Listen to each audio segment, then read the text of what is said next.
നമ്മൾ കഴിഞ്ഞ കുറച്ച് ക്ലാസ്സുകളായിട്ട് നമ്മൾ എന്തിനെയൊക്കെ പറ്റിയാ പഠിച്ചേ? പലതരത്തിലുള്ള വേവ് നേച്ചർ എന്താണെന്ന് പഠിച്ചു. അതേപോലെ രണ്ട് തരം വേവ്സ് ആണുള്ളത്. ട്രാൻസ്വേഴ്സ് വേവ്സ് ഉണ്ട്, ലോഞ്ചിറ്റ്യൂഡിനൽ വേവ്സ് ഉണ്ട്. ഇതൊക്കെയാണ് നമ്മൾ കഴിഞ്ഞ കുറച്ച് ക്ലാസ്സുകളായിട്ട് പഠിച്ചത്.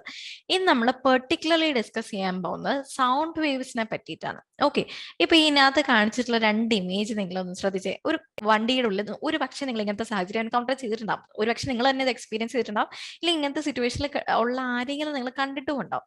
കംപ്ലീറ്റ്ലി എൻക്ലോസ്ഡ് ആയിട്ടുള്ള ഒരു കാറാന്ന് വിചാരിക്കും. എന്ന് വെച്ചാൽ കാറിന്റെ എല്ലാ വിൻഡോസും ക്ലോസ്ഡ് ആണ്.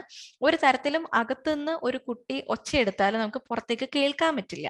എത്ര ഒച്ചത്തില് ഒച്ചയെടുത്താൽ പോലും നമുക്ക് കേൾക്കാൻ പറ്റില്ല. യെസ്, നമുക്ക് അവരുടെ ജസ്റ്റേഴ്സ് കൊണ്ടൊക്കെ മനസ്സിലാവുകയായിരിക്കും, പക്ഷെ അതിൻ്റെ ഉള്ളിൽ നിന്ന് എത്ര ശബ്ദം എടുത്താലും പുറത്തേക്ക് വരത്തില്ല. കാര്യം എന്താ?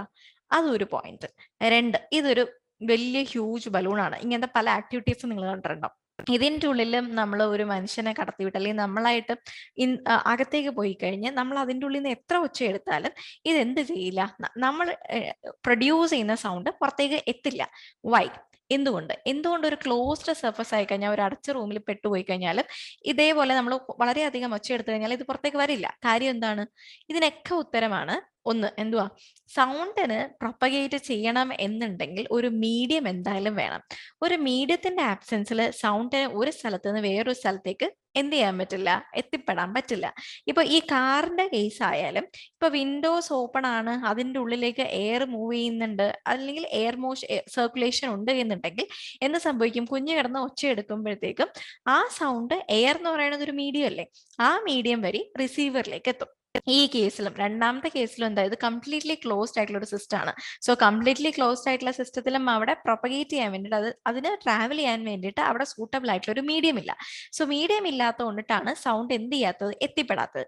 സോ ഇതിൽ നമുക്ക് എന്ത് മനസ്സിലായി? ഏറ്റവും ഇമ്പോർട്ടൻറ്റ് കാര്യമാണ്, സൗണ്ടിന് ട്രാവൽ ചെയ്യണം എന്നുണ്ടെങ്കിൽ, പ്രൊപ്പഗേറ്റ് ചെയ്യണം എന്നുണ്ടെങ്കിൽ അവിടെ ഒരു മീഡിയം നിർബന്ധമായിട്ടും വേണം. So A medium is required for the propagation of sound, which is mandatory. നിർബന്ധമായിട്ടും അവിടെ ഒരു മീഡിയം ഉണ്ടായിരിക്കണം. ഇനി എല്ലാ മീഡിയത്തിലും നമ്മളിപ്പോ എയർ എന്ന് പറയുന്ന മാത്രമല്ല മീഡിയം, നമ്മൾ പലതരത്തിലുള്ള മ്യൂസിക്കൽ ഇൻസ്ട്രുമെന്റ്സ് കണ്ടിട്ടുണ്ട്. പോട്ടെ, ഇതൊന്നും നിങ്ങൾ കൺസിഡർ നിങ്ങൾ തന്നെ നിങ്ങളുടെ ഫ്രണ്ടിലുള്ള ഡെസ്കിൽ ചെവി വെച്ചിട്ട് ഒന്ന് ടാപ്പ് ചെയ്ത് നോക്കുക. ടാപ്പ് ചെയ്ത് നോക്കുമ്പോഴത്തേക്കും നിങ്ങൾക്ക് എന്ത് കേൾക്കാൻ പറ്റും?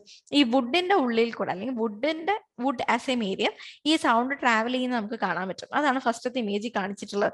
ഇപ്പൊ നമ്മൾ ഒരു ഒരു വുഡ് സർഫസിൽ കൊണ്ടുപോയിട്ട് നമ്മൾ ചെവി കാതോർത്ത് വെച്ച് കഴിഞ്ഞാൽ ഇപ്പുറത്ത് എന്താ ശബ്ദം നടക്കുന്നേ നമുക്ക് ഒരു പക്ഷെ ക്ലിയർലി കേൾക്കാൻ പറ്റും.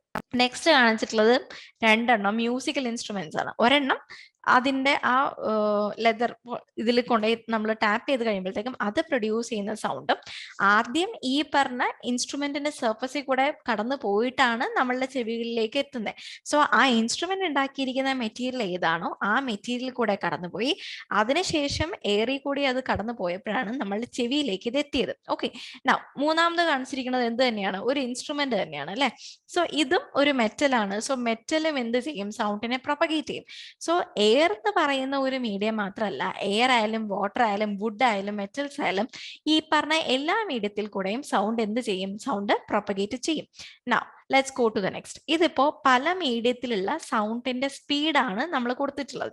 ഇത് പറയണക്കാട്ടി മുന്നേ നമുക്ക് രണ്ട് റിയൽ ലൈഫ് എക്സാമ്പിൾ പറഞ്ഞു നോക്കാം. ഇതൊട്ടും സേഫ് ആയിട്ടുള്ള ഒരു വേ അല്ല, എന്നാലും ഡിഫറൻസ് പറയാൻ വേണ്ടി മാത്രം പറയുന്നതാണ്. അതായത് ഒരു റെയിൽവേ ട്രാക്കിൽ കൂടെ നമ്മൾ നടന്നു പോകുമ്പോഴത്തേക്കും, ഇപ്പൊ ദൂരെ നിന്ന് ട്രെയിൻ വരുന്നുണ്ട് എന്നറിയാൻ വേണ്ടി റെയിൽവേ ട്രാക്കിന്റെ പാളത്തിലേക്ക് നമ്മൾ ചെവി എന്ത് ചെയ്താൽ മതി? ചെവി നമ്മൾ കൊണ്ട് വെച്ച് കഴിഞ്ഞാൽ നമുക്ക് കേൾക്കാൻ പറ്റും. നമുക്ക് ആ പറഞ്ഞ റെയിൽവേ പാളത്തിന്റെ ആ ഇരുമ്പ് വരി നമുക്ക് എന്ത് ചെയ്യാൻ പറ്റും?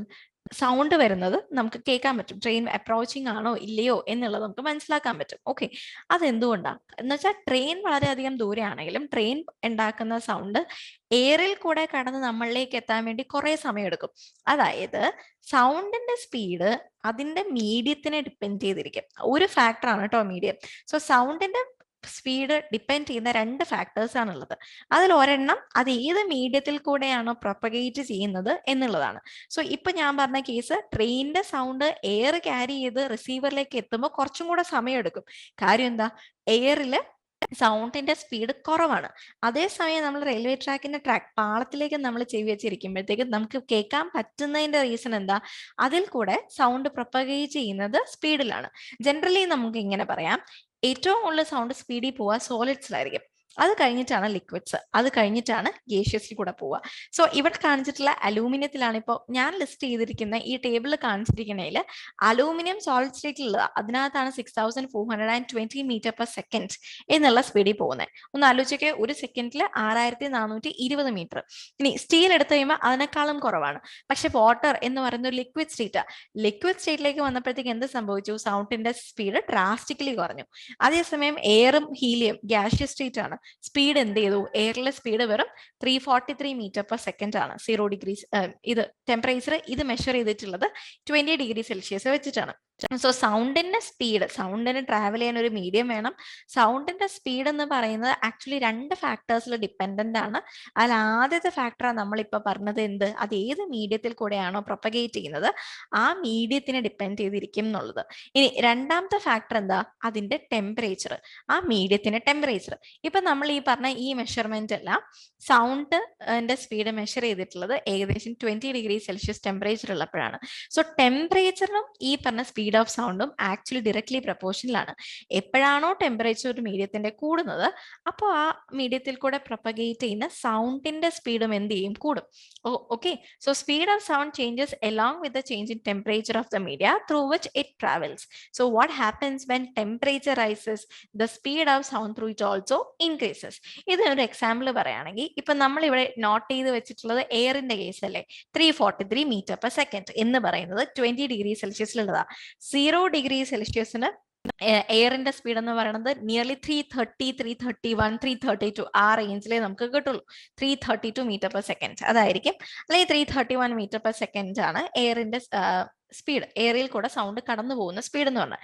ഇതേ 20 ഡിഗ്രി സെൽഷ്യസ് നമ്മളൊന്ന് 25 ഡിഗ്രി സെൽഷ്യസ് ആക്കി ഉയർത്തി കഴിയുമ്പോഴത്തേക്ക് എന്ത് സംഭവിക്കും? ഈ 343 എന്ന് പറഞ്ഞതും കൂടും, 343 കൂടി ഒരു 346 എബവ് എന്നുള്ള റേഞ്ചിലേക്കായിരിക്കും സ്പീഡ്, സൗണ്ടിന്റെ സ്പീഡ് വരുന്നത്. സോ രണ്ടാമത്തെ ഫാക്ടർ ഏതാണ് സൗണ്ടിന്റെ സ്പീഡിനെ ഡിപ്പെൻഡ് ചെയ്യുന്നത്? രണ്ടാമത്തെ ഫാക്ടർ അതിന്റെ ടെമ്പറേച്ചർ ആണ്. സോ ആദ്യത്തെ factor nature of the medium through which it propagates through. Second temperature of the medium, ആ പർട്ടിക്കുലർ മീഡിയത്തിന് ടെമ്പറേച്ചർ എങ്ങനെയാണ്? ടെമ്പറേച്ചർ കൂടുന്നതിനനുസരിച്ച് സൗണ്ടിന്റെ സ്പീഡും കൂടും. Next let's go to a fresh topic. ഇപ്പൊ നമ്മൾ പറഞ്ഞത് സൗണ്ടിന്റെ സ്പീഡിനെ എഫക്ട് ചെയ്യുന്ന ഫാക്ടേഴ്സ് ആണ്. ഇനി നമ്മൾ പറയാൻ പോകുന്നത് ഇത് എന്ത് കാരണം ഉണ്ടാവുന്ന, അല്ലെങ്കിൽ സൗണ്ട് കാരണം ഉണ്ടാവുന്ന കുറച്ച് ഫിനോമിനൻസ് ആണ് നമ്മൾ ഇനി ഡിസ്കസ് ചെയ്യാൻ പോകുന്നത്. ഓക്കെ, അതിനകത്ത് വരുന്നതാണ് ഏറ്റവും ആദ്യത്തെ. നമ്മൾ റിഫ്ലക്ഷൻ ഓഫ് ലൈറ്റ് ഒക്കെ പഠിച്ചിട്ടുണ്ട് അല്ലെ, അതേപോലെ തന്നെ സെയിം സംഭവമാണ് എന്ത്? റിഫ്ലക്ഷൻ ഓഫ് സൗണ്ട് എന്ന് പറയുന്നത്. റിഫ്ലക്ഷൻ ഓഫ് സൗണ്ട് എന്താ? ആസ് യൂഷ്വൽ നമ്മൾ നേരത്തെ പഠിച്ച പോലെ, ലൈറ്റിന്റെ കേസിൽ പഠിച്ച പോലെ, ഒരു സർഫസിന്റെ, രണ്ട് സർഫസിന്റെ മീറ്റിംഗ് പോയിന്റിൽ വെച്ചിട്ട് സംഭവിക്കുന്നതാണ്. That is when a sound wave travelling in a medium strikes the surface separating two medium, a part of the incident wave is reflected back into the first medium. This is called reflection of sound waves. ഇതിനെയാണ് നമ്മൾ എന്തെന്ന് പറയാ? Sound വേവ്സിന്റെ reflection എന്ന് പറയുന്നത്. So അത് illustrate ചെയ്യാൻ വേണ്ടിയിട്ടാണ് നമ്മളിവിടെ എക്സ്പെരിമെന്റ് സെറ്റപ്പ് കൊടുത്തിട്ടുള്ളത്. 2 PVC പൈപ്പ് എടുത്തിട്ടുണ്ട്, അവിടെ അതിന് ബാക്കിലായിട്ട് ഒരു ഗ്ലാസ് പ്ലേറ്റ് വെച്ചിട്ടുണ്ട്. ഇപ്പുറത്തെ എൻഡിൽ നമ്മളൊരു ക്ലോക്ക് ആണ് വെച്ചിട്ടുള്ളത്. സോ ക്ലോക്ക് വെക്കുമ്പോൾ അതിന്റെ ടിക് ടിക് ശബ്ദമില്ലേ, അതായത് അതിന്റെ സൂചി നീഡിൽസ് ചുറ്റുമ്പോഴത്തേക്കും ആ കേൾക്കുന്ന ശബ്ദം, ഇവൻ ദോ നമ്മൾ സോഴ്സ് വെച്ചിരിക്കുന്നത് ഇങ്ങേയറ്റത്താണെങ്കിലും നമ്മളെ ചെവി കൊണ്ടൊന്ന് ഇപ്പുറത്തെ PVC പൈപ്പിൽ കൊണ്ടു വെച്ച് കഴിഞ്ഞാൽ നമുക്ക് ഷാർപ്ലി കേൾക്കാൻ പറ്റും. Why? Because of the phenomenon known as reflection of sound. So സൗണ്ടിന്റെ റിഫ്ലക്ഷൻ കണ്ടിട്ടാണ് നമുക്ക് അങ്ങനെ കേൾക്കാൻ പറ്റുന്നത്. So when a sound wave traveling in a medium strikes a surface separating two media, a part of the incident wave is reflected back into the first medium.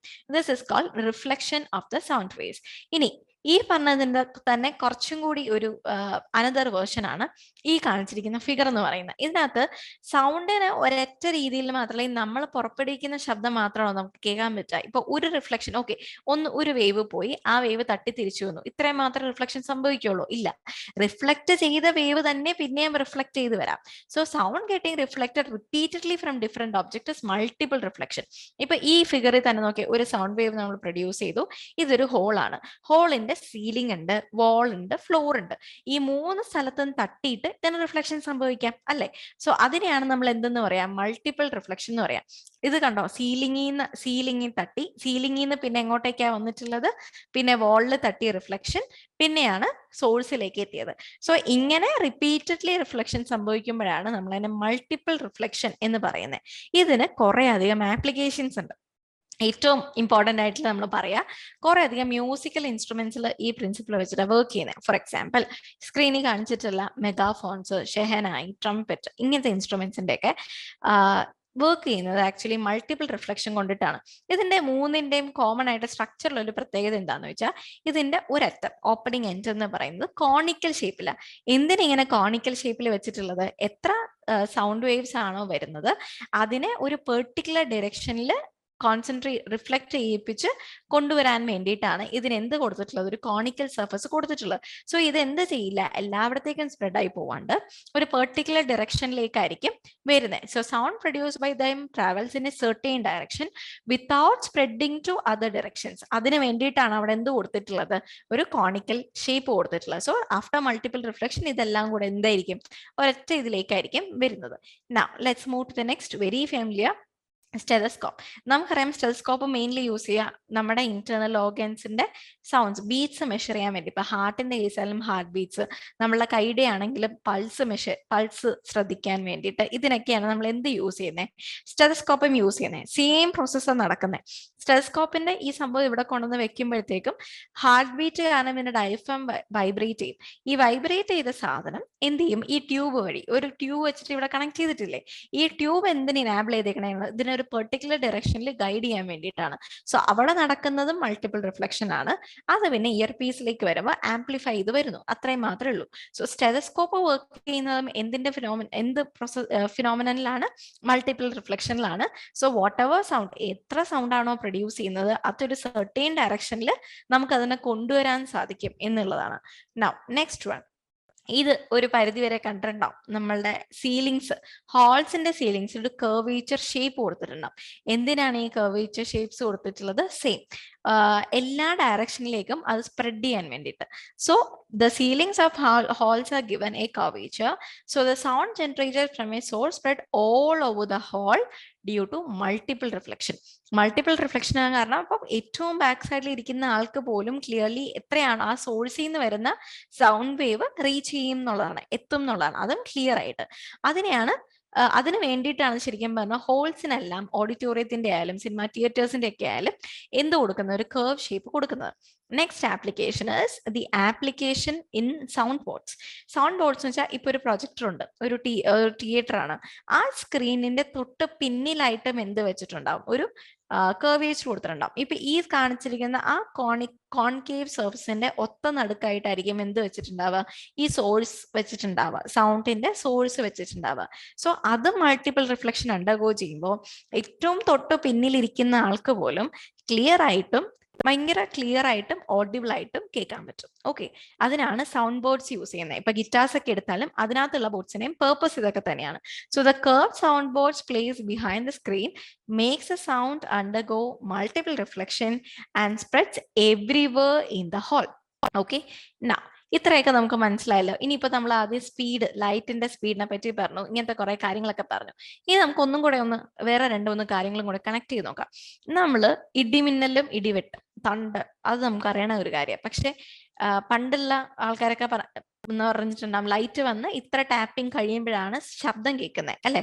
മിന്നൽ വന്ന് കുറെ നേരം കഴിഞ്ഞിട്ട് സൗണ്ട് കേൾക്കുന്നത്. എന്തുകൊണ്ടാ? കാര്യം ലൈറ്റിന്റെ സ്പീഡാണ് കൂടുതൽ എയറിൽ, സൗണ്ടിന്റെ സ്പീഡ് എയറിൽ കുറവാണ്. സോ അതുകൊണ്ടിട്ടാണ് നമുക്ക് എന്ത് കേൾക്കാൻ പറ്റുന്നത്, എന്ത് കാണാൻ പറ്റുന്നത്? ആദ്യം ലൈറ്റ്നിങ് വന്നിട്ട് പിന്നെ സൗണ്ട് വരുന്നതിന്റെ റീസണും അതാണ്. ഇനി വേറൊരു എക്സാമ്പിൾ പറയുകയാണെങ്കിൽ നമ്മൾ വണ്ടിയുടെ ഹോൺസ് ഒക്കെ അടിക്കുമ്പോഴത്തേക്കും എന്തിനാ ഹോൺസ് അടിക്കുന്നത്? വണ്ടി അവിടെ എത്തുന്നതിനേക്കാളും മുന്നേ നമുക്ക് ആ ഹോൺ കേൾക്കാൻ പറ്റും. അതായത് വണ്ടി അവിടെ എത്തുന്ന സ്പീഡിനേക്കാളും വേഗത്തിലാണ് സൗണ്ട് വേവ്സ് ട്രാവൽ ചെയ്ത് നമ്മളിലേക്ക് എത്തുന്നത്. ഇതും എന്തായിട്ട് റിലേറ്റഡ് ആണ്? സ്പീഡായിട്ട് റിലേറ്റഡ് ആണ്. ഓക്കെ, സോ നമ്മളിപ്പോ എന്തൊക്കെ ഡിസ്കസ് ചെയ്തു? സൗണ്ട് വേവ്സിന്റെ സ്പീഡ്, സൗണ്ട് വേവ്സിന്റെ നേച്ചർ, അതേപോലെ അതിന്റെ സ്പീഡ് ഡിപ്പെൻഡ് ചെയ്യുന്ന ഫാക്ടേഴ്സ്, പിന്നെ മൾട്ടിപ്പിൾ റിഫ്ലക്ഷന്റെ ഫാക്ടേഴ്സ്. ഇത്രയാണ് നമ്മൾ ഇപ്പൊ ഡിസ്കസ് ചെയ്തത്. Next, persistence of audibility. ഇത് തന്നെ നമ്മൾ വിഷന്റെ കേസിലും പഠിക്കാനുണ്ട്. സോ പെർസിസ്റ്റൻസ് ഓഫ് ഓഡിബിലിറ്റി എന്ന് വെച്ചാൽ നമ്മൾ കേൾക്കുന്ന ഒരു ശബ്ദം നമ്മളുടെ ചെവിയിൽ ഏകദേശം 0.1 സെക്കൻഡ്, അത് ഒരു സെക്കൻഡിന്റെ 1/10 ഭാഗം, അത്രേ ഉള്ളൂ. അത്രയും നേരം നമ്മളുടെ ഇയറിൽ അത് പെർസിസ്റ്റ് ചെയ്യും. Okay, so the sensation of hearing produced by a sound is retained for a period of 0.1 second. ഈ 0.1 സെക്കൻഡ് കഴിഞ്ഞ് അടുത്ത ശബ്ദം കേട്ടാൽ മാത്രമേ അത് രണ്ടും രണ്ടാണെന്ന് തിരിച്ചറിയാനുള്ള ഒരു കേപ്പബിലിറ്റി എന്തിനുള്ളൂ, നമ്മുടെ കാതുകൾക്കുള്ളൂ. ഇല്ല 0.1 സെക്കൻഡിനുള്ളിൽ തന്നെയാണ് വരുന്നത് എന്നുണ്ടെങ്കിൽ ഈ രണ്ട് ശബ്ദവും ഒന്നാണ് എന്നുള്ള രീതിയിലായിരിക്കും നമ്മളുടെ ഹ്യൂമൻ ബോഡി അതിനെ എന്ത് ചെയ്യുക, റിസീവ് ചെയ്യുക. That is actually known as persistence of audibility. So the sensation of hearing produced by a sound is retain for a period of 0.1 second. So ഒരു ശബ്ദം പുറപ്പെടുവിച്ചു കഴിഞ്ഞാൽ അത് നമ്മളുടെ ചെവിയിൽ ഏകദേശം ഒരു 0.1 സെക്കൻഡ്സോളം ഉണ്ടാകും. Okay, then this characteristics of the ear is known as persistence of audibility. If another sound reaches the ear within 0.1 second, one can hear both the sounds simultaneously. ഒരേ സമയം ഈ രണ്ട് ശബ്ദവും നമ്മൾ കേൾക്കും. അതായത് നമുക്ക് ഇത് ഡിസ്റ്റിങ്വിഷ് ചെയ്യാൻ പറ്റത്തില്ല, അതാണ് അർത്ഥം. സോ നമുക്ക് ക്ലിയർലി കേൾക്കണം എന്നുണ്ടെങ്കിൽ, അല്ലെങ്കിൽ രണ്ടിനെ നമ്മൾ ഒന്നാക്കി കൺസിഡർ ചെയ്യാതിരിക്കണം എന്നുണ്ടെങ്കിൽ ആ സൗണ്ട് നമ്മളിലേക്ക് എത്തേണ്ടത് 0.1 സെക്കൻഡിന് ശേഷമായിരിക്കണം. എന്നാൽ മാത്രമേ അത് വ്യക്തമായിട്ട് നമുക്ക് കേൾക്കാൻ പറ്റുള്ളൂ. അതിനെയാണ് പെർസിസ്റ്റൻസ് ഓഫ് ഓഡിബിലിറ്റി എന്ന് പറയുന്നത്. It's A very important topic. എന്തിനാ ഇമ്പോർട്ടൻറ്റ് ടോപ്പിക് എന്ന് വെച്ചാൽ നമുക്ക് ഇപ്പോൾ പഠിക്കാനുള്ള റിവേർബറേഷൻ എക്സ്പ്ലെയിൻ ചെയ്യാൻ പെർസിസ്റ്റൻസ് ഓഫ് ഓഡിബിലിറ്റി ഇമ്പോർട്ടൻ്റ് ആണ്. റിവേർബറേഷൻ എന്ന് വെച്ചാൽ it is the persistence of sound as A result of multiple reflection. എന്ന് വെച്ചാൽ എന്താ, നമ്മളൊരു ഭൂം ശബ്ദം കേൾക്കുന്ന പോലെ നമുക്ക് തോന്നി. ഇപ്പോൾ നമ്മളൊരു റൂമിൽ ഇരിക്കുകയാണ്, കുറേ അധികം ശബ്ദങ്ങൾ ഒരേ സമയം വന്നു കഴിഞ്ഞാൽ നമുക്കത് ക്ലിയർ ആയിട്ട് കേൾക്കാൻ പറ്റുമോ? ഇല്ല, നമുക്കത് ക്ലിയർ ആയിട്ട് കേൾക്കാനേ പറ്റില്ല. അതിനെയാണ് ആക്ച്വലി റിവേർബറേഷൻ എന്ന് പറയുന്നത്. So reverberation is A persistence of sound as A result of multiple reflection. Okay, so ഇത്രയേ ഉള്ളൂ നമ്മൾ ഇന്ന് പഠിച്ച കാര്യം. സോ റിവേർബറേഷൻ വരെ നമുക്ക് മനസ്സിലായി അല്ലേ? ഇനി നമുക്കൊന്ന് ആദ്യം മുതൽ എന്തൊക്കെയാണ് നമ്മൾ പഠിച്ചതെന്നൊന്ന് പറഞ്ഞു നോക്കാം. ഏറ്റവും ആദ്യം നമ്മൾ പറഞ്ഞത് സൗണ്ടിന് ട്രാവൽ ചെയ്യാൻ വേണ്ടി കൃത്യമായിട്ടൊരു മീഡിയം വേണം. Sound requires A medium four it's propagation. Now second one നമ്മൾ എന്താ പഠിച്ചേ? Speed of sound is different in different media. അത് നമ്മൾ പഠിച്ചു അല്ലേ? അലുമിനിയത്തിൽ വേറെ, സ്റ്റീലിൽ വേറെ, പ്യുവർ വാട്ടർ വേറെ, സോൾട്ടിൽ വേറെ, എയറിൽ വേറെ, ഹീലിയത്തിൽ വേറെ. സോ എന്തുകൊണ്ടിട്ടാണ് ഈ ഡിഫറൻസ് വരുന്നതെന്ന് നമ്മൾ പഠിച്ചു. എന്താ, സോളിഡ്സിലായിരിക്കും ഏറ്റവും കൂടുതൽ സ്പീഡിൽ ട്രാവൽ ചെയ്യുക, പിന്നെയാണ് ലിക്വിഡ്സ് വരിക, പിന്നെയാണ് ഗ്യാസ് വരിക. Now, speed of sound changes along with the change in temperature of the media through which it travels. Temperature മാറുന്നതിനനുസരിച്ച് ഒരു മീഡിയത്തിൽ കൂടെ സൗണ്ട് ട്രാവൽ ചെയ്യുന്ന സ്പീഡിന് മാറ്റം ഉണ്ടാവും. ടെമ്പറേച്ചർ കൂടുതലാണ് എന്നുണ്ടെങ്കിൽ സ്പീഡ് കൂടുതലായിരിക്കും, ടെമ്പറേച്ചർ കുറവാണ് എന്നുണ്ടെങ്കിൽ സ്പീഡ് കുറവായിരിക്കും. When a sound wave traveling in a medium strikes a surface separating two media, a part of the incident wave is reflected back into the first medium. Suppose ഒരു രണ്ട് മീഡിയത്തിന്റെ എന്താ പറയുക സെപ്പറേഷനിലാണെന്ന് വിചാരിക്കുക. So when a sound wave travelling in a medium strikes a surface separating two media, എന്ത് സംഭവിക്കും? ഒരു ഭാഗം, ആ ഇൻസിഡന്റ് വേവിന്റെ ഒരു ഭാഗം തിരിച്ചു തട്ടി വരും. അതിനെയാണ് നമ്മൾ എന്തെന്ന് പറയാ? റിഫ്ലക്ഷൻ ഓഫ് സൗണ്ട് വേവ്സ് എന്ന് പറയാം. അത് തന്നെ മൾട്ടിപ്പിൾ ടൈംസ് സംഭവിക്കുമ്പോഴത്തേക്കും നമ്മൾ അതിനെ മൾട്ടിപ്പിൾ റിഫ്ലക്ഷൻ എന്ന് പഠിക്കും. മൾട്ടിപ്പിൾ റിഫ്ലക്ഷന്റെ പല ആപ്ലിക്കേഷൻസ് നമ്മൾ പഠിച്ചു. മെഗാഫോൺസ് പഠിച്ചു അല്ലെ? Musical instruments like shehnai, trumpet, അതെല്ലാം വരും. സ്റ്റെതസ്കോപ്പ് വർക്ക് ചെയ്യുന്നത്, സൗണ്ട് ബോട്ട്സ്, പിന്നെ ഹോൾസിന്റെ കർവേച്ചേഴ്സ് വരുന്നതും എല്ലാം.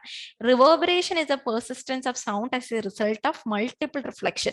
റിവേർബറേഷൻ പറഞ്ഞാൽ ഇപ്പൊ നമ്മൾ ഒരു റൂമിൽ ഇരിക്കുകയാണ്, ആ റൂമിൽ ചെല്ലുമ്പോൾ തന്നെയും പിന്നെയും 0.1 സെക്കൻഡിനുള്ളിൽ തന്നെ വീണ്ടും വീണ്ടും ശബ്ദങ്ങൾ ഒരേപോലെ കേൾക്കുമ്പോൾ നമ്മൾക്ക് ചെവിയിൽ ഒരു ബൂം വരുന്ന പോലെ നമുക്ക് ഫീൽ ചെയ്യും. അതിനെയാണ് എന്തെന്ന് പറയാ? റിവേർബറേഷൻ എന്ന് പറയാം. ഇമാജിൻ നിങ്ങളിപ്പോൾ ഒരു സിനിമാ തിയേറ്ററിൽ ഇരിക്കുക, അത് ഭയങ്കര റിവേർബറേഷൻ ഉള്ള കുറെ അധികം മൾട്ടിപ്പിൾ റിഫ്ലക്ഷൻസ് സംഭവിക്കുന്നു. അതുകൊണ്ട് നമുക്ക് വ്യക്തമായിട്ട് ഒരു സാധനം കേൾക്കാൻ പറ്റില്ല. അങ്ങനത്തെ ഒരു റൂമിലിരുന്ന് നമുക്ക് എന്താ, സിനിമയുടെ ഡയലോഗ്സും ഒന്നും നമുക്ക് ക്ലിയർ ആവില്ല. സോ റിവേർബറേഷൻ ക്ലിയർ ആയിട്ട് നടക്കണം എന്ന് വെച്ചാൽ, സൗണ്ട് ക്ലിയർ ആയിട്ട് കേൾക്കണം എന്നുണ്ടെങ്കിൽ റിവേർബറേഷൻ അപ്രീഷിയബിൾ അല്ല. സോ അങ്ങനെയുള്ള കേസസിൽ റിവേർബറേഷൻ കുറയ്ക്കാൻ വേണ്ടിയിട്ട് നമുക്ക് എന്ത് ചെയ്യാൻ പറ്റും? നേരത്തെ നമ്മൾ പറഞ്ഞല്ലോ, മൾട്ടിപ്പിൾ റിഫ്ലക്ഷൻ സംഭവിക്കുന്ന റീസൺസ് എന്താ? പല സർഫസിൽ ഇപ്പോൾ ഇൻസിഡന്റ് ചെയ്യുമ്പോൾ ആ സൗണ്ട് റിഫ്ലക്ട് ചെയ്ത് വരുന്നതാണ്. ഫോർ എക്സാമ്പിൾ സീലിംഗ് ആയാലും ഫ്ലോർ ആയാലും വാൾസ് ആയാലും അതിനെ റിഫ്ലക്ട് ചെയ്യിക്കുന്നത് കൊണ്ടിട്ടാണ്, റൈറ്റ്? സോ റിവേർബറേഷൻ നമുക്ക് കുറയ്ക്കാൻ വേണ്ടിയിട്ട് എന്ത് ചെയ്യാൻ പറ്റും? ഈ പറഞ്ഞ സർഫസ് എല്ലാം സൗണ്ട് അബ്സോർബൻ മെറ്റീരിയൽസ് വെച്ച് കവർ ചെയ്യുക.